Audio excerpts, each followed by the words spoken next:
Welcome to Chillin' 101. We hope this video helps. You've opened the workbook and see compatibility mode in the title, Good. First, confirm the file is XLS or an older format, that's the source. Make sure you can edit and save.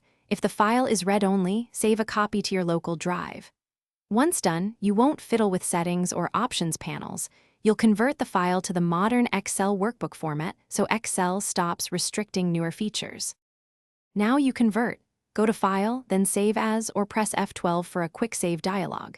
Select Excel Workbook with the XLSX extension from the Save As type list. This is the crux.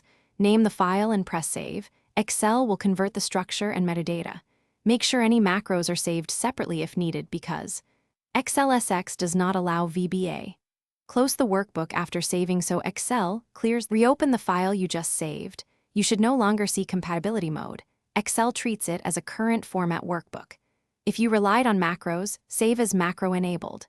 XLSM instead, that's still modern and won't trigger compatibility mode.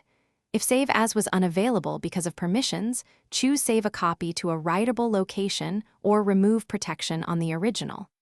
If something still shows, check the file extension and repeat the save as conversion. That single action resolves the issue.